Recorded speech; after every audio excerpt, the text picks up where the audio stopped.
In last week's video, we fixed my wife's 1996 Toyota 4Runner. You might remember it had an issue where when we were driving along, it would just lock up. Let's grab, oh, dead stop. Holy cow, this is violent. In the process of trying to fix it, I swapped the transmission, I swapped the transfer case, and I swapped the front and rear diffs. And ultimately figured out the issue was actually the front diff. And of course on that video, we got some comments. A lot of you guys are wondering why I didn't just start with the diffs. And to be fair, the very first thing I did check was the rear diff. I just didn't do it on camera because I thought if the issue was just a rear diff and all I had to do was swap it, I wouldn't have even filmed the thing because how interesting is that? Plus, as I said, I know that this transmission and this T-case were dropped when a cherry picker fell on its side.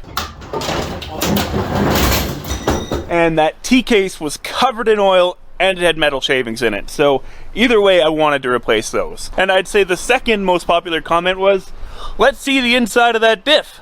So let's take a look. The first observation I have on this diff is the pinion bearing. Listen to this. They're not supposed to sound like that. And the diff that I put in the 4Runner made zero noise. So I know at a minimum, this pinion bearing is toast. How about we split the clamshell, open up this diff, and see if there's any carnage any deeper.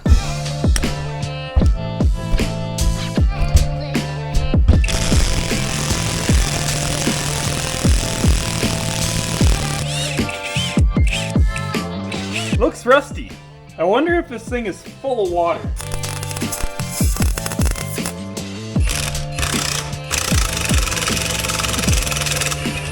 No rust or water on this one. I got the diff housing extension tube thing off.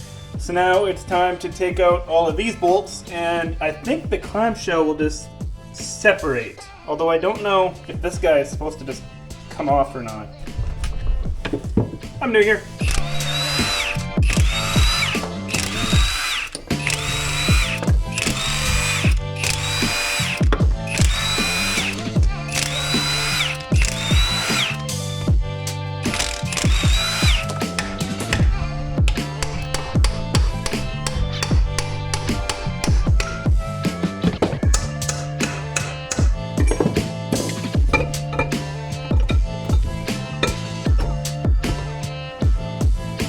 I totally expected there to be some sort of carnage on the inside of this diff, but there is nothing. There's nothing wrong with this ring gear. The spider gears all look good. The bearings look good. There's the pinion. The outer bearing doesn't look rusty or crusty, but like, could it really just be this pinion bearing in here that was locking us up and stopping us dead in our tracks? That's wild.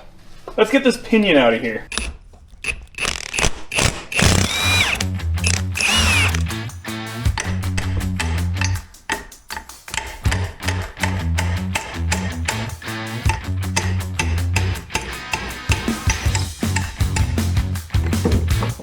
Look how burnt this flange is. This was by far the most stubborn pinion removal I have ever done. Could it be from some mystery broken parts inside? Probably. Hey! Whoa! I guess a pinion bearing, when it's this bad, is enough to stop you dead in your track. Check this out. In case you don't know what you're looking at, this pile of parts used to look something like this. So these parts are clearly what used to be the top and bottom of the cage. All of these little rollers are all mashed and mushroomed. There's a bunch of really thin pieces of metal that are all smushed to nothing, and there is the center of it. And you can even see damage here on the pinion itself, where it's all just marred up. As soon as I took the pinion flange off, I could tell there was going to be some issues in there. Look how burnt it is. So here it is, the front diff disassembly. It wasn't the ring and pinion, it was just a simple pinion bearing.